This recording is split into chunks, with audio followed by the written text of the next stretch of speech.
Private hospital का bill insurance cover करूगी कि नहीं? मुख्यमंत्री सहज योजना कार्ड हैगा, फिर कोई टेंशन नहीं, थोड़ा सारा ट्रीटमेंट कैशलेस है। बिना पैसिਆਂ ਦੇ? जी हाँ। ਹਰੇਕ ਨਾਗਰਿਕ ਜਿਹੜਾ ਹੈ ਉਹ ਮੁੱਖ ਮੰਤਰੀ ਸਿਹਤ ਕਾਰਡ ਜਦੋਂ ਬਣ ਗਿਆ ਤਾਂ ਉਹ 10 ਲੱਖ ਰੁਪਏ ਦਾ ਮੁਫਤ ਤੇ ਕੈਸ਼ਲੈਸ ਜਿਹੜਾ ਇਲਾਜ ਕਰਾਉਣ ਦੇ काबिल भी होगा, एलिजिबल भी होगा। पंजाब सरकार लेकर आई है दुनिया की पहली सेहत योजना। अब पैसे के कारण पंजाब का कोई भी नागरिक बढ़िया इलाज से वंचित नहीं रहेगा। सेहत का हक सबके लिए। नमस्कार, आप देख रहे हैं 4 PM और मैं हूं आपके साथ निधि तिवारी। आजकल संसद का माहौल पूरी तरह से गरमाया हुआ है। पक्ष विपक्ष दोनों एक दूसरे पर आरोपों की बौछार कर रहे हैं। एक तरफ प्रधानमंत्री मोदी संसद में दाखिल होने और संसद में खड़े होकर बोलने से कतरा रहे हैं, तो वहीं विपक्ष ने भी अब तय कर लिया है कि जब तक leader of opposition Rahul Gandhi को बोलने नहीं दिया जाएगा तब तक वो पीएम मोदी को भी बोलने नहीं देंगे। आप ये मीटिंग की तस्वीरें देखिए, इसमें आपको राहुल गांधी समेत मीटिंग करते विपक्ष के सभी नेता नजर आ रहे होंगे।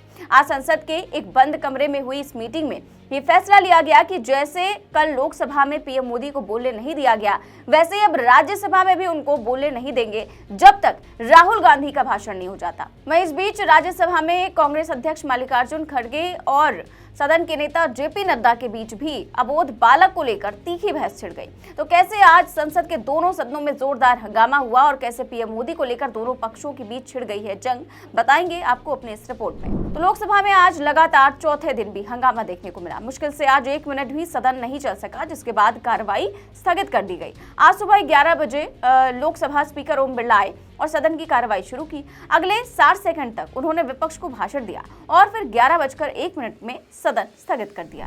माननीय सदस्यगण, प्रश्नकाल है। मेरी माननीय सदस्यों से अपेक्षा है कि वो प्रश्नकाल के अंदर माननीय सदस्यों को बोलने दें। आप सदन नहीं चलने देना चाहते।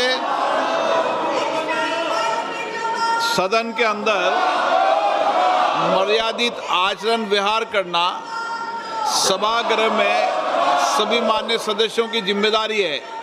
इसलिए मेरा आग्रह रहता है सभा में मर्यादित आचरण हो, मर्यादित व्यवहार हो। ये सभागृह आप सबकी है, इसकी मर्यादा गरिमा बनाए रखने आपकी सबकी जिम्मेदारी है। आप अगर सदन प्रश्नकाल नहीं चलना चाहते तो सदन की कार्रवाई आज 12 बजे तक के लिए स्थगित की जाती है।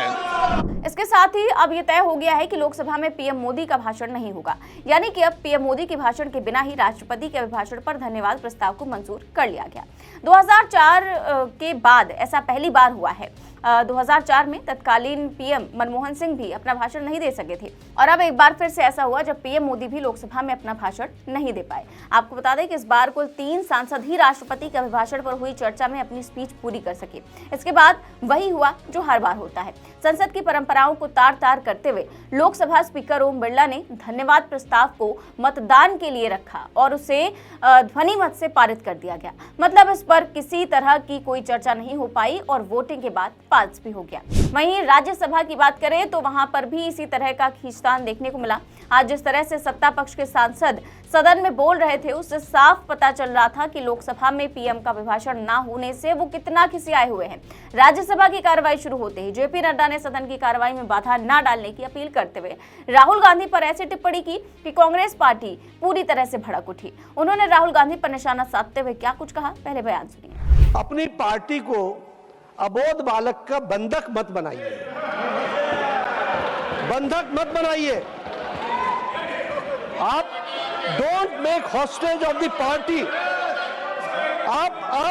आप देखिए इतने आप बैठिए, आप इतने समझदार हैं।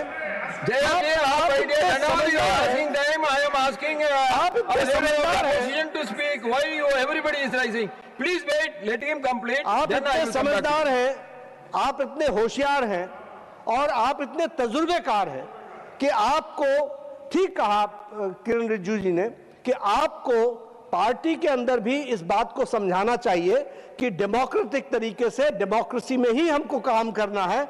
यहाँ पर अभिमान, अहंकार और अबोध होकर के, अबोध और अहंकार, ये दोनों बड़ा डेडली मिक्सचर होता है।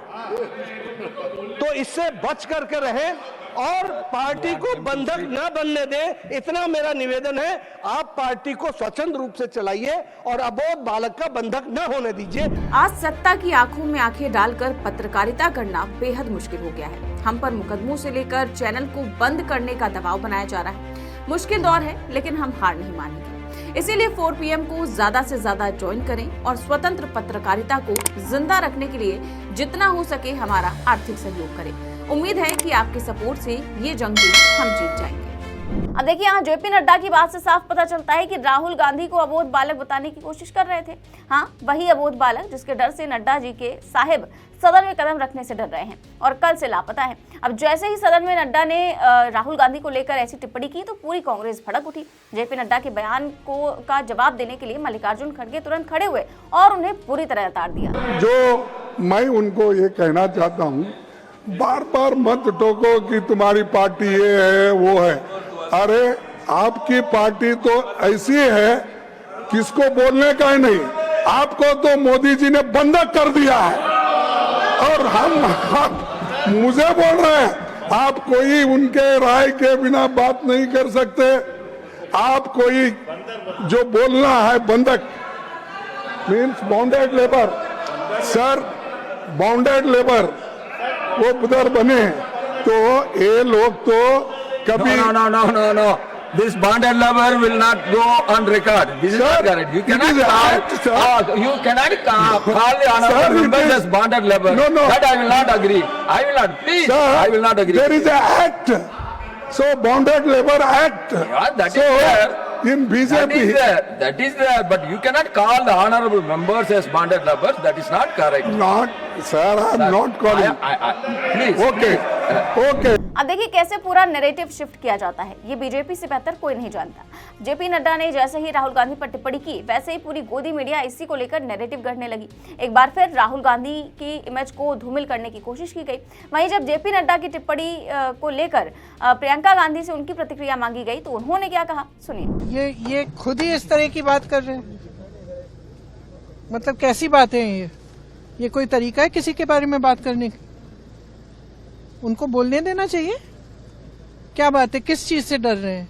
कि वो किसी किताब से कोट करेंगे, इससे डर रहे हैं? एप्स्टीन फाइल से डर रहे हैं? किस चीज से डर रहे हैं?